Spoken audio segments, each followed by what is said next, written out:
হাজব্যান্ডের জন্মদিনে তার থেকে পেয়ে গেলাম সুন্দর একটি উপহার। তো কী উপহার পেলাম জানতে হলে ভিডিওটি সম্পূর্ণ দেখতে হবে। সবার শেষে তোমাদের দেখাবো সেই উপহারটি। সেদিন যেহেতু ওনার জন্মদিন ছিল, তাই ওনার পছন্দের খাবারগুলি রান্না করেছিলাম। তো মাংসগুলি ফ্রিজে ছিল, ফ্রিজ থেকে বের করে পানিতে ভিজিয়ে রেখেছিলাম। তারপর মাংসগুলিকে কেটে নিয়েছিলাম ওই হাতে, একসঙ্গে পেঁয়াজ, কাঁচা লঙ্কা, টমেটো কেটে নিয়েছিলাম। আর টাইম যেহেতু খুব কম ছিল, তাই আমি তাড়াহুড়ো করে রান্না করার জন্য সব কিছু একেবারে সেজে বসিয়ে দিয়েছিলাম। যেমন পেঁয়াজ, টমেটো, কেটে রাখা কাঁচা লঙ্কা, তারপরে যত গুঁড়ো মশলা লাগে যেমন হলুদ, জিরে, ধনে, লঙ্কার গুঁড়ো, আদা রসুন বাটা, নুন স্বাদ মতো আর সর্ষের তেল দিয়ে খুব ভালোভাবে হাত দিয়ে মাখিয়ে নিয়েছিলাম মাংসটা। এইভাবে মাংস রান্না করলেও খেতে কিন্তু খুব সুন্দর লাগে, টেস্টও হয় ভালো। আর দিয়ে দিয়েছিলাম 1 কাপ পরিমাণ পানি, আর উপর থেকে দিয়ে দিয়েছিলাম আরও কিছুটা সরিষার তেল, আর দিয়ে দিয়েছিলাম 2টি তেজপাতা।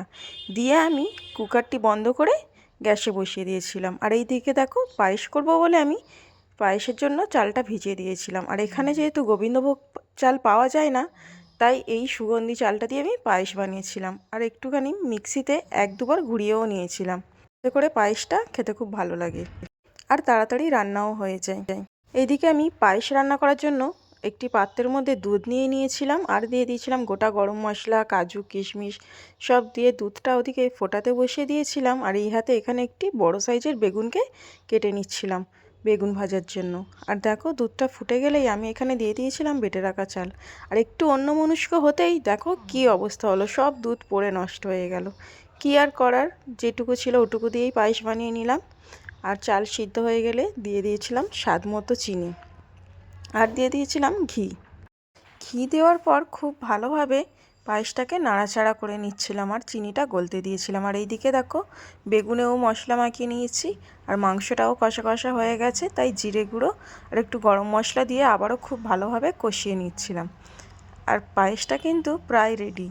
এইবার আমি কি করব জানেন তো, তেজপাতাগুলো তুলে ফেলে দেবো, আমি ঠিক এমনই করি। তারপর এইদিকে প্যান বসিয়ে দিয়ে সর্ষের তেল দিয়ে দিয়েছি, দিয়ে বেগুনগুলিকে ভেজে নিয়েছিলাম।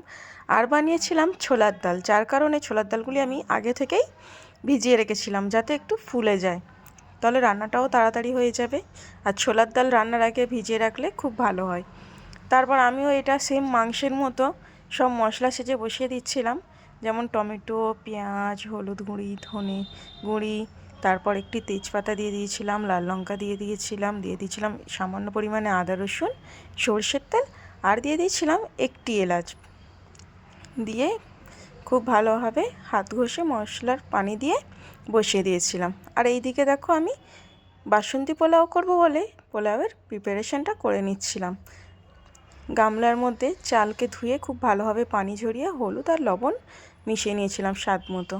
আর উনি না বাসন্তী পোলাও খেতে খুব ভালোবাসে, তাই আমি ভাবলাম বিরিয়ানিটাও ভালোবাসে, কিন্তু বাসন্তী পোলাও করলে বেশি ভালো খায় উনি। তো দিয়ে দিয়েছিলাম পোলাওয়ের পাত্রের মধ্যে তেল আর ঘি, তারপর দিয়ে দিয়েছিলাম গোটা গরম মশলা, কাজু ও কিশমিশ। হালকা ভাজা হয়ে গেলে ওগুলো দিয়ে দিয়েছিলাম আদা বাটা। আদা বাটাটাও ভাজা হয়ে গেলে দিয়ে দিয়েছিলাম চাল, আর চালগুলিকে আমি প্রায় 5 মিনিটের মতো খুব ভালোভাবে ভেজে নিয়েছিলাম। তারপরে দিয়েছিলাম যতটা চাল তার ডবল পানি। দেখো ফুটে গেছে, খুব ভালোভাবে নাড়াচাড়া করে দিয়ে আবারও আমি ঢাকা দিয়ে মিডিয়াম ফ্লেমে পোলাওটাকে রান্না করে নিচ্ছিলাম। দেখো পানিটা কিন্তু প্রায় শুকিয়ে এসছে আর ভাতটাও হয়ে এসছে। এইবারে আমি দিয়ে দেব স্বাদ মতো চিনি।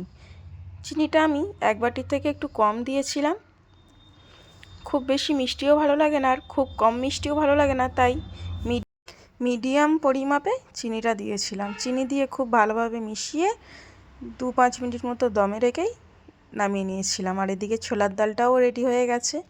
আর উনি যেহেতু কোফতা খেতেও খুব ভালোবাসে, তাই এখানে কোফতাটা আমি আগে থেকে রেডি করে রেখেছিলাম, এটা দেখানো হয়নি।